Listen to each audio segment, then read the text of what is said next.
토토이 한국어 팟캐스트. 안녕하세요. 토토이 한국어 팟캐스트에 오신 여러분 만나서 반갑습니다. 오늘은 7월 8일 월요일이에요.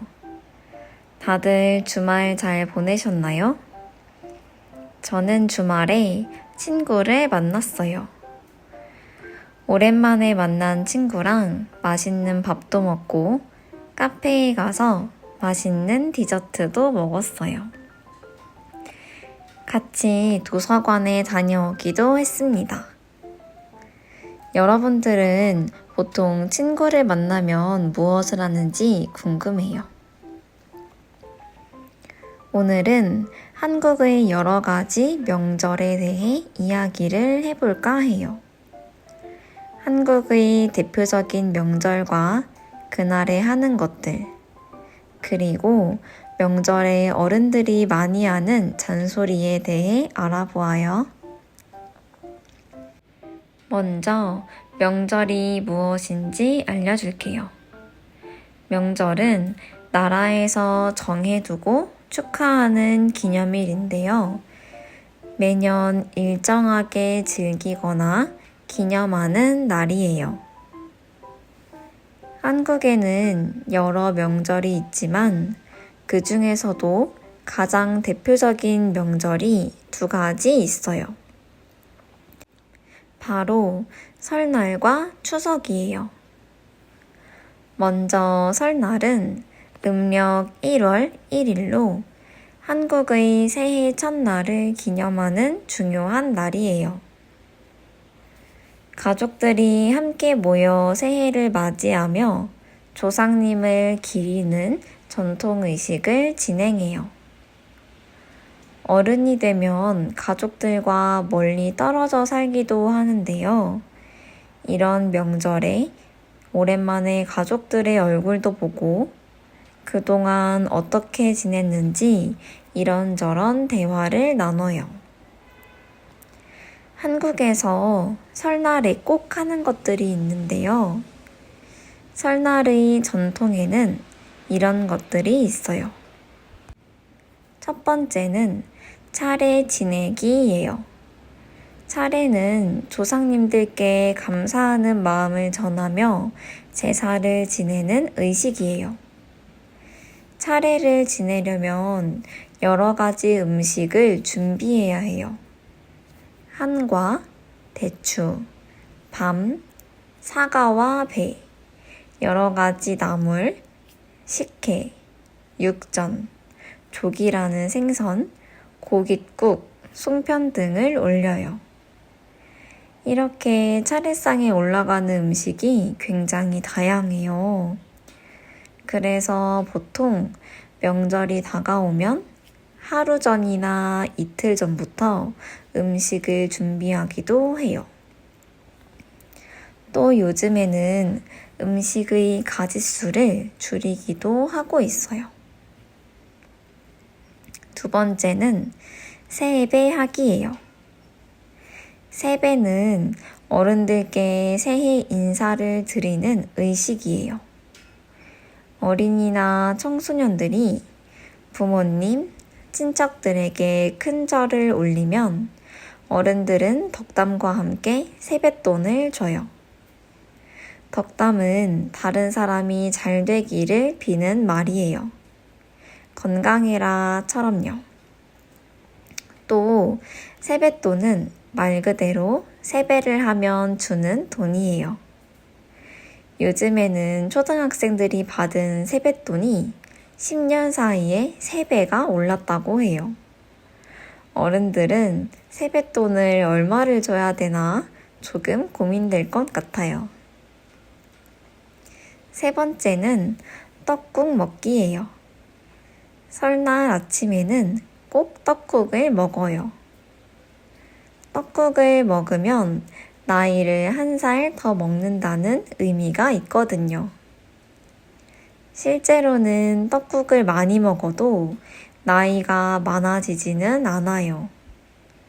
그런데 저는 어릴 때 나이를 빨리 먹고 싶어서 떡국을 여러 그릇 먹은 적이 있어요. 다음으로 소개할 명절은 바로 추석이에요. 추석은 음력 8월 15일로 한 해의 수확을 감사하며 조상들에게 차례를 지내는 명절이에요. 한가위라고도 불러요. 추석에는 가족들이 함께 모여서 음식을 나눠 먹고 즐거운 시간을 보내요. 추석의 전통에 대해서도 알아볼게요. 첫 번째는 차례 지내기예요. 설날과 마찬가지로 조상님께 감사하는 마음을 전하며 제사를 지내요. 마찬가지로 여러 가지 음식도 준비해요. 두 번째는 성묘예요. 조상들의 묘를 찾아가서 벌초를 하는데요. 벌초는 무덤에 있는 풀을 베어서 깨끗하게 하는 것을 말해요. 그런데 저는 한 번도 성묘를 해본 적이 없습니다. 그 이유는 무엇일까요? 예전부터 성묘는 보통 남자들이 해야 한다고 해요. 저는 여자이기 때문에 성묘를 해본 적이 없습니다. 어릴 때는 왜 여자들은 차별하지? 이런 생각이 들어서 조금 속상하기도 했는데요. 요즘에는 집마다 조금씩 다르겠지만 여자들이 함께 성묘를 하러 가기도 한다고 해요. 어쨌든 이렇게 추석에는 성묘를 하면서 조상님의 무덤을 돌보고 감사하는 마음을 전한답니다. 세 번째는 송편 먹기예요. 추석에는 송편이라는 반달 모양의 떡을 먹어요. 송편은 쌀가루로 만드는데 안에는 콩이나 깨, 팥 등을 넣어요. 사람마다 송편에 대한 취향이 있기도 해요. 깨송편이 좋은지, 콩이 들어간 송편이 좋은지 물어보는데요. 저는 깨송편을 더 좋아해요. 깨송편은 고소하고 달콤해서 맛있어요. 그 외에도 한국의 다른 명절에는 정월 대보름, 단오 등이 있어요. 정월 대보름에는 오곡밥과 부럼을 먹는데요. 부럼은 새벽에 호두나 땅콩처럼 딱딱한 열매를 깨물어 먹는 걸 말해요. 부럼을 하면 한 해 동안 부스럼이 생기지 않는다고 해요. 단오는 여름의 시작을 알리는 날이에요. 모내기를 끝내고 난 후에 풍년을 기원하는 제사를 지내는 명절이에요. 단오날에는 창포물에 머리를 감고 수리취 떡을 먹어요. 창포물에 머리를 감으면 악귀를 물리치고 머릿결을 건강하게 가꿀 수 있다고 해요. 또 그네 타기와 씨름 등 여러 가지 세시풍속을 즐긴답니다. 명절은 가족들이 함께 모여 이런저런 대화를 나누고 즐거운 시간을 보내는 날이에요. 그런데 아무래도 가족이나 친척들을 오랜만에 만나게 되면 걱정 어린 잔소리를 하기도 해요. 잔소리는 필요 이상으로 듣기 싫게 꾸짖거나 참견하는 말을 의미해요. 그래서 요즘에는 이런 잔소리를 듣기 싫어서 명절이 싫어지는 사람들도 있다고 해요. 우스갯소리로는 잔소리 메뉴판이 생기기도 했어요. 이런 잔소리를 할 거라면 그만큼의 값에 해당하는 돈을 줘라. 이런 거예요. 예를 들어서 중고등학생에게 반에서 몇 등 하니? 라고 물어본다면 10만 원. 나중에 어느 대학 갈 거니? 라고 물어보면 15만 원을 줘야 해요. 또 우리 딸은 전교 1등인데 처럼 비교하는 말을 하는 것은 20만 원이에요.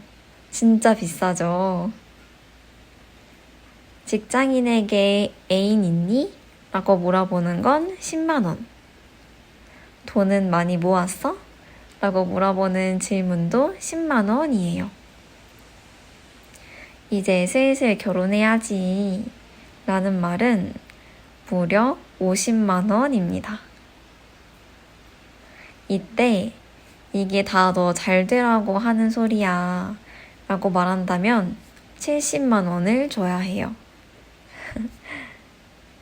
아무래도 이런 잔소리는 대학생이나 취업 준비생들에게 가장 고통스러울 것 같은데요. 대학생이나 취준생에게 이런 잔소리는 하면 안 돼요. 예를 들어, 그런 게 스펙에 도움이 되니? 언제까지 그렇게 놀 거니? 와 같은 말들이요. 방금 그 말들은 10만 원, 20만 원짜리 잔소리였어요. 잔소리는 어른들에게도 해당이 되는데요. 외동인 경우에는 둘째도 있어야 하지 않겠니? 라고 한다면 40만 원. 자식이 2명인 부부에게 셋째는? 이라고 말한다면 50만 원. 딸만 있는 부부에게 아들이 있어야 든든하지 라고 말하거나 아들만 있는 부부에게 딸이 있어야 안 외롭지 라고 말하는 건 55만 원짜리 잔소리였습니다. 그 외에도 살 좀 빼야 예쁘겠다 또는 옷 좀 예쁘게 입고 다녀라 처럼 외모에 대한 잔소리도 있어요. 요즘에는 이 잔소리와 가격을 적은 티셔츠를 판매하기도 한다고 해요. 물론 어른들이 다 잘 되라고 하는 말씀이겠지만 명절 때마다 어른들이 한마디씩 같은 말을 한다면 듣는 사람 입장에서는 부담스럽고 또 힘들 것 같기도 해요. 물론 이런 잔소리 메뉴판이 실제로 이루어지는 것은 아니고 그냥 재미로 만든 것이랍니다. 다른 나라에서도 어른들이 많이 하는 잔소리가 있는지에 대해서 궁금해지기도 하네요. 오늘은 이렇게 한국의 명절에 대해서 알아보았습니다. 이처럼 한국에는 다양한 명절이 있고 각 명절마다 하는 고유한 풍습과 전통이 있어요. 명절을 통해 가족들과 시간을 보내면서 유대감이 깊어지는 계기가 되기도 한답니다. 저는 오늘 팟캐스트를 통해 한국의 여러 명절에 대해 이야기를 하다 보니 한국의 소중한 명절 문화를 잘 이어나가야겠다는 생각이 들었어요. 물론 잔소리는 하지 않도록 노력하고요. 저는 요즘 다음 팟캐스트 주제를 무엇으로 할지 고민을 많이 하는 것 같아요. 그래서 앞으로 저희 팟캐스트에서 듣고 싶은 주제가 있거나 한국어 공부에 대해 궁금한 점이 있다면 언제든지 댓글로 남겨주세요. 다음 주에도 재미있는 주제로 찾아올게요. 그럼 다음 주에도 만나요. 안녕.